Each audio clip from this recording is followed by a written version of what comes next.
இது மக்களின் போர்க்குரல், மக்களுக்காக ஒலிக்கும் குரல். அனைவருக்கும் வணக்கங்க. நன்றி நன்றி. வாழ்த்துக்கள் தெரிவித்த அனைவருக்கும் நன்றிங்க. இன்றைக்கு சட்டமன்ற உறுப்பினராக பதவியேற்றிருக்கிறோம்.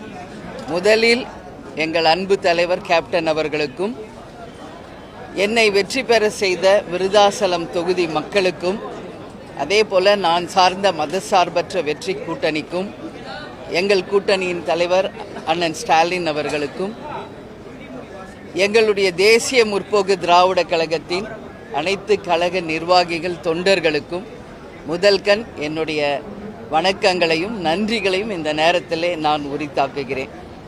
இன்னைக்கு சட்டமன்ற உறுப்பினராக விருதாசலம் தொகுதியினுடைய உறுப்பினராக நான் பதவியேற்றிருக்கிறேன்.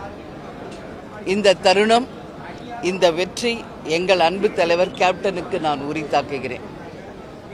இந்த தேர்தலில் வெற்றி பெற்று என் தொகுதியாகிய விருதாசலம் தொகுதிக்கு நான் கொடுத்த வாக்குறுதிகளை நிறைவேற்றி ஒரு உண்மையான வேட்பாளராக இருப்பேன் என்று உறுதிமொழி கொடுத்திருக்கிறேன்.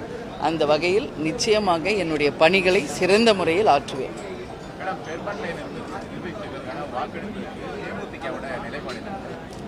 நான் சார்ந்த மதசார்பற்ற வெற்றி கூட்டணியின் சார்பாக என்னுடைய வாக்கை நான் பதிய வைப்பேன். நான் மதசார்பற்ற வெற்றி கூட்டணியினுடைய வேட்பாளராக தான் எனக்கு விருதாசலம் தொகுதியில் வெற்றி பெற்றிருக்கிறேன். எனவே நான் வெற்றி பெற்ற என் கூட்டணியின் உண்மை சட்டமன்ற உறுப்பினராக இருந்து என் வாக்குயை நான் பதிய வைப்பேன் என்பதை இந்த நேரத்தில் சொல்றேன்.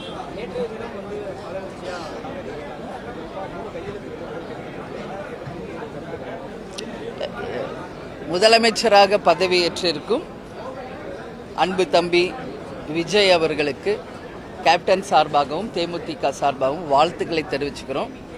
நேற்று 3 கையெழுத்து போட்டிருக்காரு. வாழ்த்துக்கள். ஏன்னா நேற்று தான் பதவி ஏற்றிருக்கிறார்.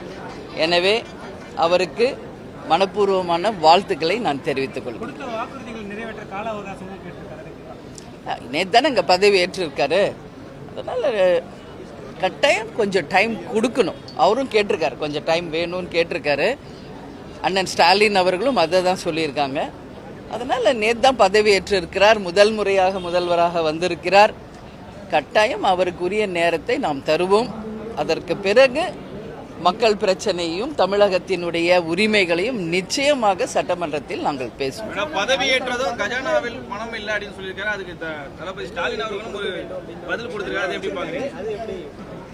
இது முதல்வராக பதவியேற்றிருக்கும் தம்பி விஜய் அவர்கள் சொன்னது. அதனால ஏன் இதை சொன்னார் என்ற கேள்வியை இந்த கேள்வியை அவரிடம் தான் நீங்க கேட்கணும். ஏன்னா முதலமைச்சராக பதவியேற்றிருக்காரு, அவர் தான் இதுக்கான பதில் சொல்ல வேண்டும். ஏன்னா நேற்று தான் பதவியேற்றிருக்கார். அதனால உரிய அவகாசம் தருவோம்.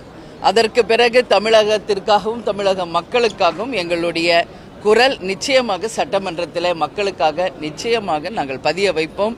நிச்சயம் தமிழ்நாட்டுக்கும் மக்களுக்கும் நல்லது நடக்கணும். அதுதான் தேமுதிகவின் நிலைப்பாடு.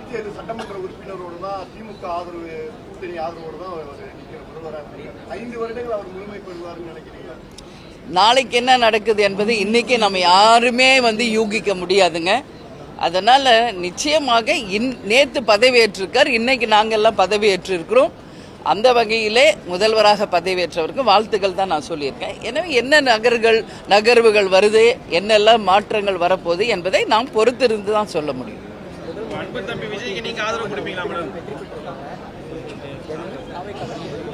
இல்லை, அதுதான் வாழ்த்துக்கள் சொல்லிட்டேன். வெற்றி பெற்ற அனைத்து சட்டமன்ற உறுப்பினர்களுக்கும் என்னுடைய மனப்பூர்வமான வாழ்த்துக்களை கேப்டன் சார்பாகவும் தேமுதிக சார்பாகவும் நான் மனப்பூர்வமாக வாழ்த்துக்களை தெரிவித்துக் கொள்கிறேன். நன்றி நன்றி நன்றி நன்றி.